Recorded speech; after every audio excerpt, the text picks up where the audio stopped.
In a recent episode, I talked a bit about the Bronze and Copper Ages, and how reaching the level of technological know-how so that it's possible to heat metals, so you can blend them with other metals and substances, forge them into useful things, and generally work with them in a more fundamental way than is possible if you're simply chipping away at them or bending them with brute strength, grants you all sorts of additional powers than those cruder methods offer. Copper's a pretty basic material to work with as metals go, in part because of its elemental properties, and in part because it appears in nature, on Earth in its pure form, so it's not something our ancestors would have had to imagine from whole cloth. They could see it, work with it, and thus had a pretty good sense of what it was and what it was capable of, even before they had any way to work with it in a more fundamental way. Bronze, an alloy of copper, with some amount of tin mixed into the copper to make it more resilient and strong and thus useful for many things, was different in that it's not natural and it doesn't occur unless we synthetically produce it. Iron is similar to copper in that it's natural, though it's also a lot stronger and thus fundamentally harder to work with, lacking the metallurgical capacity to melt it down and reshape it while in a liquid form. And steel is in this way a bit like bronze in that it is an alloy of iron mixed with carbon. And variations on the theme, like stainless steels, have some amount of chromium blended in with the iron and carbon, alongside nickel in some cases, which makes it even more complex, and thus essentially impossible to imagine if you are limited to what nature provides you in terms of practicality, and thus, often at least, your conception of materials-related possibilities is capped, with some of these substances beyond that ceiling. So part of the challenge in attaining mastery over different materials, including but not limited to metals, is discovering them and having access to the requisite natural resources like iron and copper in the first place, but then also, over time,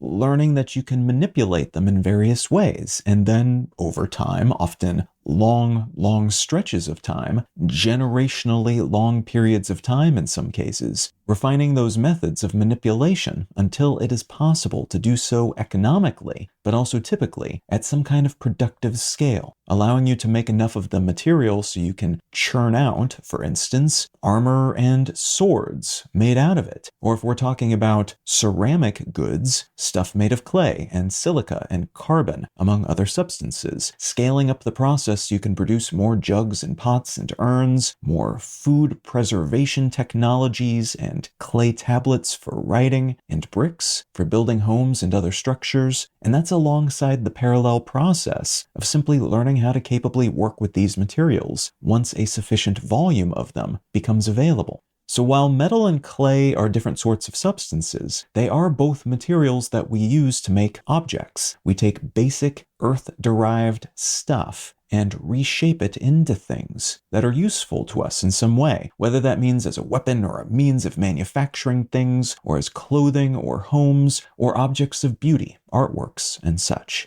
Materials science is a field focused on the many facets of these types of resources, with some practitioners working with existing materials in order to better understand them, others sussing out various means of scaling up production or iterating upon existing methods of production to make them more economical or sustainable, while still others aim to produce new materials of this kind, in some cases discovering existing but rare new materials in the sense that we haven't discovered them, at least in the scientific sense before. But often, production in this context means combining different elements or other raw materials to create new materials. Just like our ancestors figured out how to make stronger, longer-lasting ceramic pots and how to make stainless steel out of iron alloyed with other substances, the contemporary version of that field often means working in laboratories and manufacturing hubs to investigate the blending potential of various materials and to then refine successful blends to see if the resulting whatever might have utility that can be exploited for some kind of productive purpose.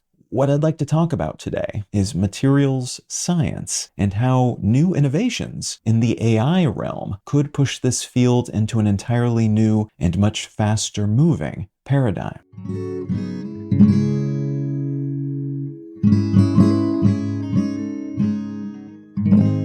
listening to Let's Know Things. I'm Colin Wright. Learn more about Let's Know Things, subscribe to receive free email updates, and or become a supporter to receive monthly bonus episodes at letsknowthings.com. As I mentioned in the intro, we've been doing what you might call materials science research and development since our earliest days of civilizational evolution, and almost certainly for quite a long while before that too, because our deep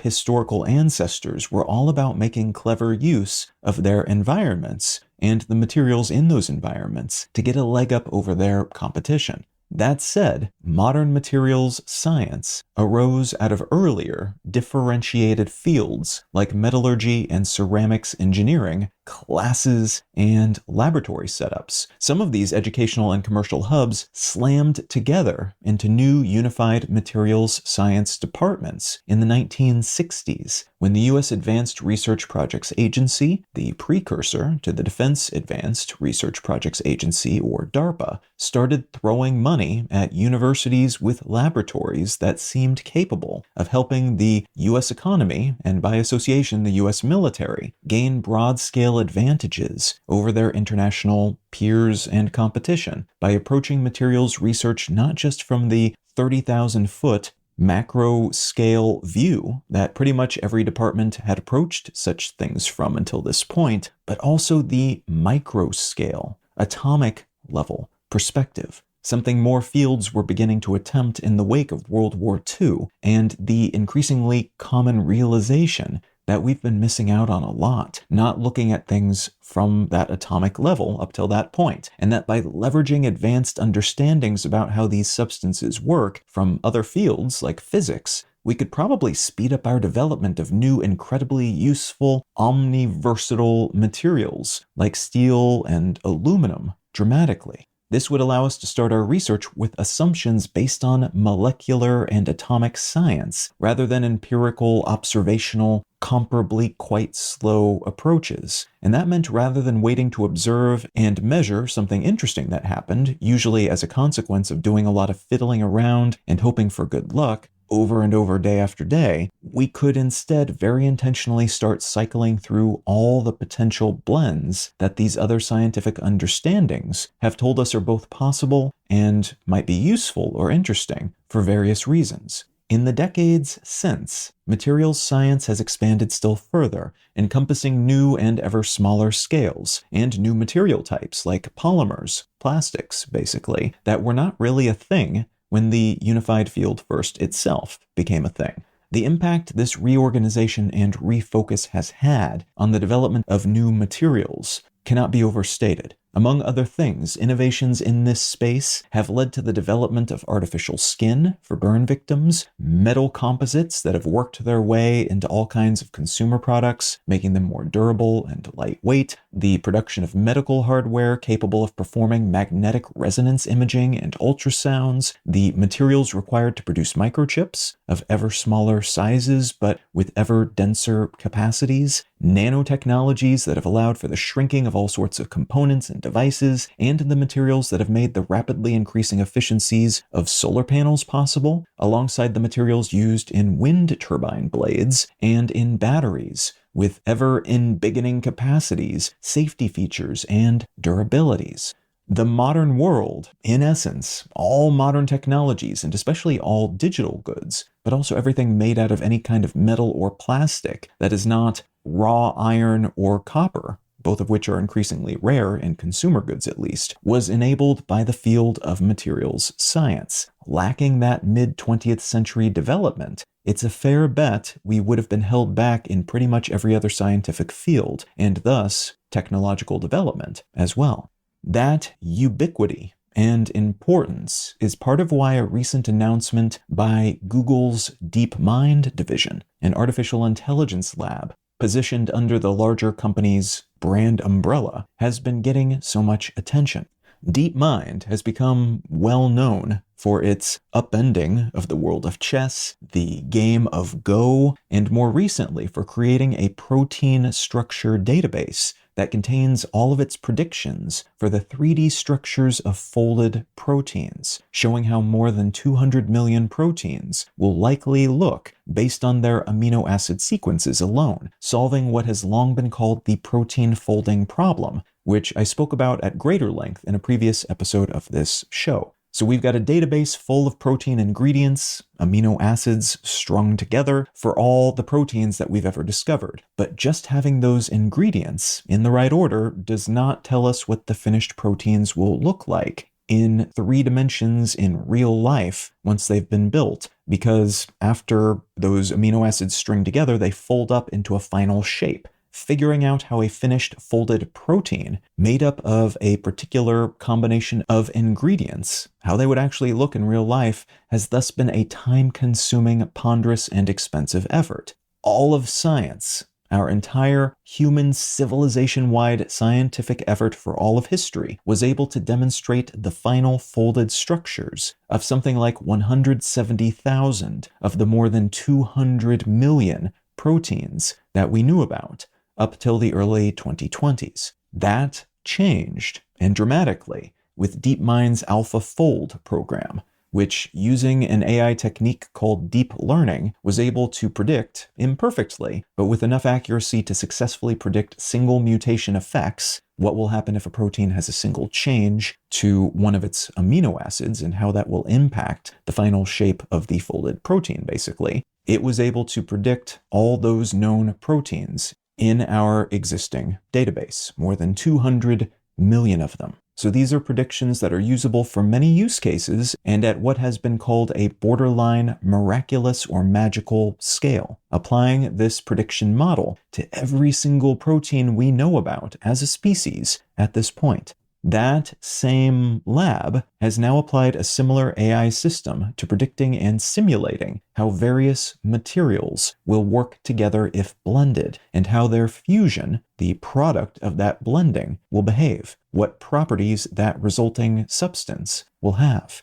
The company announced that they've developed a new learning system optimized for this purpose called Graph Networks for Materials Exploration, or GNoME, and the initial outcome of running this tool was the discovery of about 2.2 million new crystalline structures, about 380,000 of which are stable enough to warrant further materials science investigation. Using current methods and extrapolating on the research currently being done and funding currently available to researchers in this space around the world, it's estimated that around 736 of these 380,000 new potential materials have probably already been discovered by researchers in experimental settings, and that this stockpile is equivalent to about 800 years worth of knowledge based on current levels of investment and output. So it would take about 800 years at the current levels of research in this space to discover this many new potentially useful materials,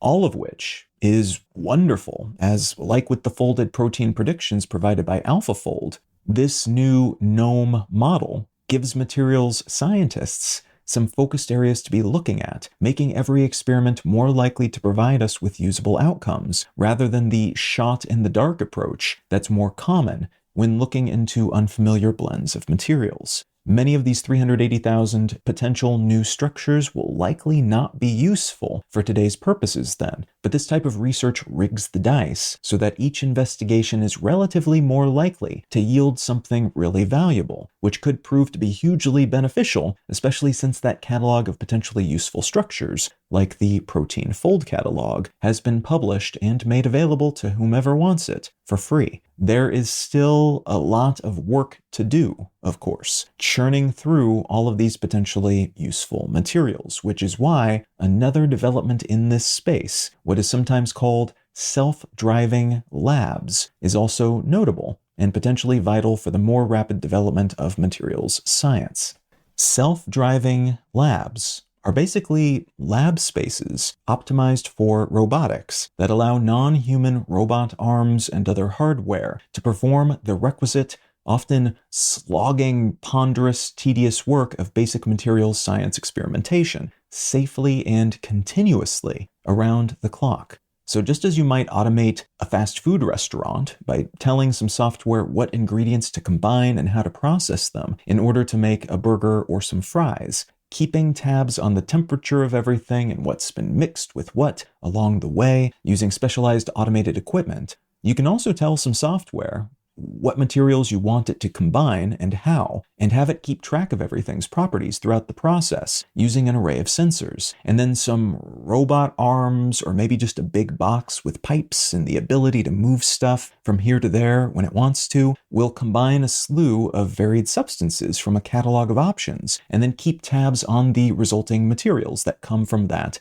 blending, tucking away examples for further human exploration and confirmation if they are auto-tagged as being interesting for the sorts of properties we are looking for. But otherwise, it maybe just categorizes them according to their properties, adding to the body of knowledge that we already have for such things, and giving us a sort of materials reference library that we can tap into whenever we need a specific material with specific attributes in the future. What this potentially does then is robotically automate the checking of the AI-generated catalog of potentially useful materials that has now been generated for us. The degree to which this could change the field cannot be overstated, as while that earlier 1960s-era formalization of the field, combining earlier realms of inquiry into one, was a big deal, changing everything. This next step could do the same, replacing humans who are in many cases doing systematic, tedious work, replacing them with sleepless, emotionless, unkillable robots working from software-generated possibilities in order to provide us with a new menu of materials that we might use moving forward, could further amplify all research and development in this space. This sort of development is especially important, arguably, because of all these new possibilities that we now have available to try out. The number of possible combinations grows incredibly rapidly as the number of new materials and possible materials and combinations of all the variables therein increases. And because there are only so many humans with the necessary skills and knowledge to do this kind of work, those human researchers have become kind of a bottleneck, and they could be doing more human-centric work in this field rather than stuff like this that could theoretically be automated. So they are good at what they do, but they are mostly tasked with responsibilities that could be handed off to a robot, at least to some degree, their hands and eyes replaced with robot versions of the same, nothing lost in the transition, and possibly a lot to be gained by swapping them out, including the optimization of those boring, predictable processes, and the ability to work more AI into the loop, maybe. Those AI empowered to make more predictions and assumptions as new data from these experiments roll in, further speeding up the process of development and further optimizing the economics of this type of research, alongside, hopefully at least, the tangible fruits of that research. All of this, of course, is still bleeding-edge new science and technology, and there is a non-zero chance that some component of all of this, everything I just told you about, will end up not being as useful or accurate or economical as predicted or claimed, or that there will be some other glaring flaw that makes some aspect of this broader potentiality not as desirable as it currently seems to be from where we are standing right now. And that might mean we have some wonderful new predictions to work from, but are stuck with the same relatively plodding pace of working through them that we have now. Or, in contrast, the opposite. Maybe those predictions turn out to be not as great as advertised, and instead we have these super fast experimental robots in our arsenal, but a much smaller menu of potential materials to work through, which would also limit what we can do with these self-driving laboratories, and thus the output of those laboratories, at least in this field and at this moment. This is maybe an exciting moment for a field that touches essentially every other field, though. And if even a single-digit percentage of the purported possibilities of these new developments turn out to be accurate and practically manifestable, a lot of things could change very quickly across many aspects of many industries, similar to the development of steel or plastics, but possibly even more rapidly deployed and at a scale that the folks innovating those earlier wonder materials could not have dreamed of.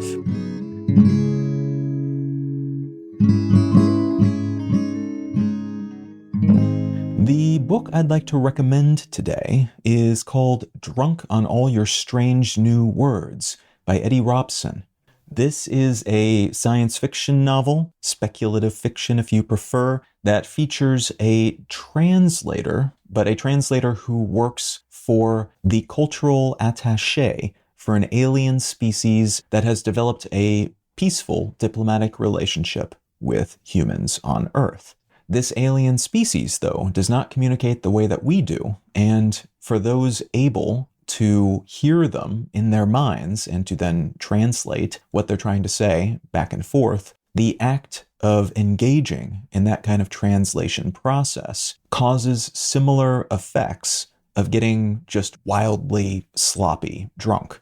So this is a book from the standpoint of one such translator, somebody who's kind of middling in that field, and then something happens that causes some potentially dramatic conflict between the people and peoples involved. And while the world building itself and the fleshing out of what this type of diplomatic relationship might look like between humans and this type of alien species is interesting, seeing this character work through this conflict through their eyes and thoughts, to me, was the best part of the book. It's interesting and often quite funny, and a good fun read. Even if you're not usually into science fiction, this isn't hard science fiction, so it probably wouldn't be a turnoff in that regard. Now, if any of that sounds interesting to you, consider picking up a copy of Drunk on All Your Strange New Words by Eddie Robson. You can subscribe to receive email updates, find show notes, and other such content, and support this show financially, receiving additional bonus episodes as a thank you at letsknowthings.com.